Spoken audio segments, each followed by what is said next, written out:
বিরতির পর স্বাগত। এই মুহূর্তে চোখ রাখছি বাংলাদেশের দিকে। ঢাকায় এই মুহূর্তে জমে উঠেছে নির্বাচনের প্রচার অভিযান। বিশেষ করে প্রার্থীদের পোস্টার ব্যানারে ছেয়ে গেছে ঢাকা শহর।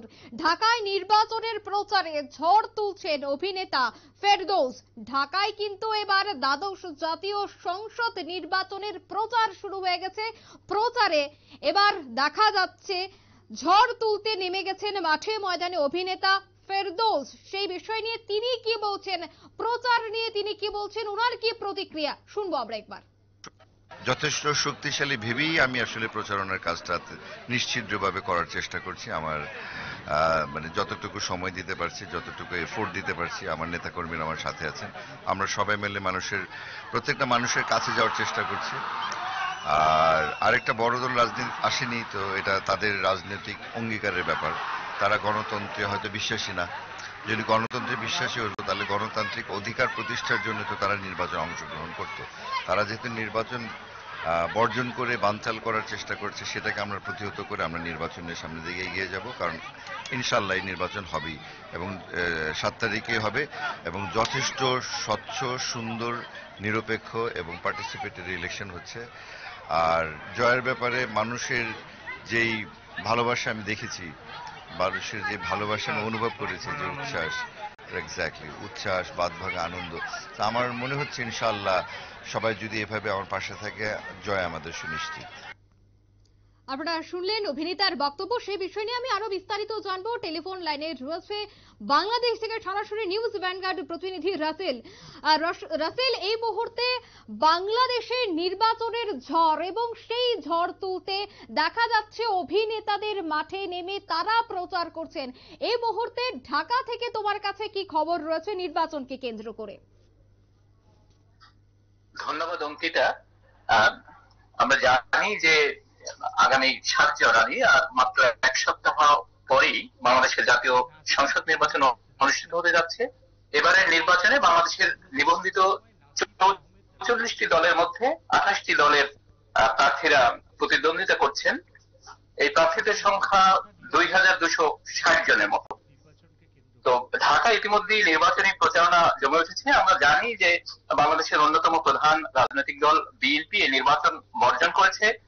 তা সত্ত্বেও এই নির্বাচন ব্যাপকভাবে প্রতিদ্বন্দ্বিতাপূর্ণ হয়ে উঠেছে এবং জমজমাট হয়ে উঠেছে। এরই আলোকে এই প্রচারণা চলছে। তো এই নির্বাচনের সারা দেশের মতো ঢাকাতেও ব্যাপকভাবে এই নির্বাচনী প্রচারণা চলছে। নেতাকর্মীরা জনগণের কাছাকাছি যাচ্ছেন এবং তারা ভোট চাচ্ছেন। জনগণ যাতে 7 জানুয়ারি ভোট কেন্দ্রে আসেন, সেই আহ্বান তারা জানাচ্ছেন।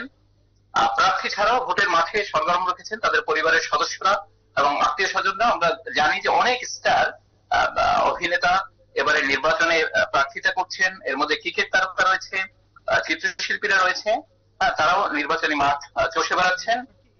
প্রচার যুদ্ধ বলতে গেলে, এক কথায় বলতে গেলে প্রচার যুদ্ধ এখন জমে উঠেছে। ঢাকা শহরে নির্বাচনকে কেন্দ্র করে নিরাপত্তাটা কেমন রয়েছে, কি দেখতে পাচ্ছ এই মুহূর্তে? ইতিমধ্যে বিজিবি মোতায়েন করা হয়েছে ঢাকা শহরে। শিগগিরই সেনাবাহিনীও নেমে পড়বে।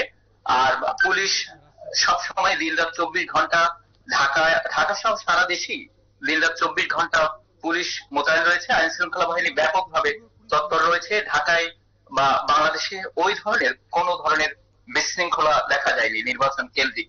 বা আমরা জানি যে বিএনপি যে প্রধান রাজনৈতিক দলটি, বিরোধী রাজনৈতিক দলটি রয়েছে, যারা নির্বাচন বর্জন করেছে, তারা শুধুমাত্র লিফলেট বিতরণ করার মধ্যে সীমাবদ্ধ রয়েছে। তারা বলছে যে তোমরা ভোট কেন্দ্রে যেও না, এরকম জনগণকে উদ্বুদ্ধ করার চেষ্টা করছে।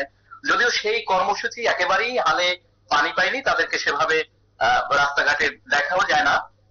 এরকমটাই আর কি পরিস্থিতি এই মুহূর্তে ঢাকার। একদমই। ধন্যবাদ নাসির আহমেদ রাসেল, তোমাকে অনেকটাই ধন্যবাদ বিস্তারিত তুলে ধরার জন্য। মূলত একেবারে ঢাকা শহর কিন্তু নির্বাচনে ব্যস্ত। একেবারে সাজো সাজো রব নির্বাচনকে কেন্দ্র করে বিভিন্ন জায়গায় প্রচার অভিযানে নেমে গেছে রাজনৈতিক দলগুলি। তাকে কেন্দ্র করে ঢাকার কি পরিস্থিতি আমরা কিন্তু সরাসরি আপনাদের সামনে তুলে ধরেছি। এই মুহূর্তের সংবাদ এ পর্যন্তই। আমাদের পরবর্তী নিউজ এবং আপডেট দেখার জন্য অবশ্যই চোখ রাখবেন শুধুমাত্র নিউজ ভ্যানগার্ডের পর্দায়। ধন্যবাদ।